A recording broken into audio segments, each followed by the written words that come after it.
The line was wrapped around the block at the DMV that day. The air conditioning was broken, patience worn away.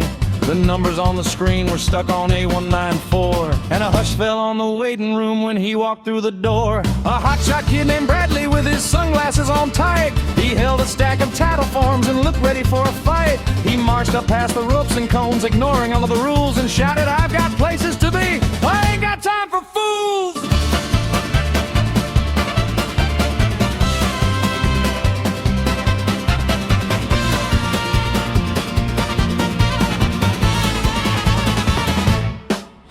He stepped up to the counter where the glass was thick and scratched, where a man sat in the shadows, unbothered and detached. His name tag read the supervisor, though it hung a little low. He'd been stamping forms and licenses since 40 years ago. He didn't look up at the kid, just sat there like a stone, with a coffee mug that said the boss and a headset for a phone. But Bradley slammed his papers down, a challenge clear and loud. "I need this title transfer now," he shouted to the crowd.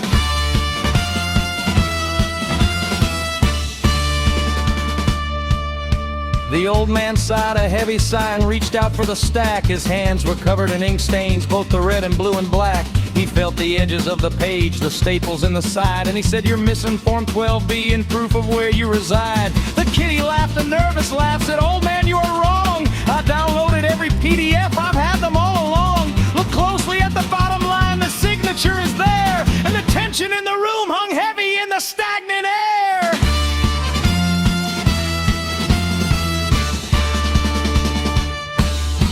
"I don't need to look," the clerk replied. His voice was gravel deep. "The paperweight is wrong for B. The staples are too cheap. You used a Mac finishing jet when the state requires a laser, and your photo ID's expired." He cut him like a razor. The kid turned pale and stammered out, "How could you possibly know? I haven't even shown the card. I haven't let it show." The clerk just stamped a reject, read a thunderclap of sound, and tossed the papers back at him. They fluttered to the ground.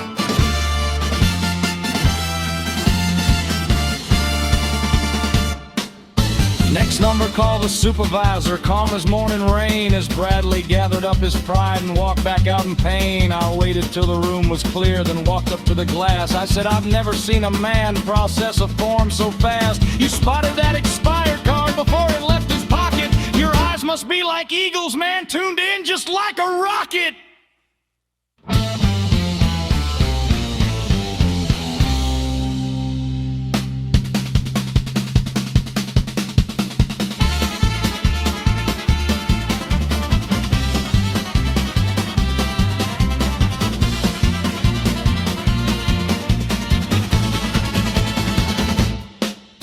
The supervisor turned his head but didn't meet my gaze. He stared straight at the water cooler, lost in bureaucratic haze. He smiled a little crooked smile and said, "I'll tell you, son, I haven't seen a driver's license since 1981. I knew his card was old and dead by the smell of burnt plastic, and I felt the cheap ink on a page, it felt a bit elastic." He tapped his dark sunglasses then and adjusted his headset tight. "I've been blind for 30 years, but I still treat the people right."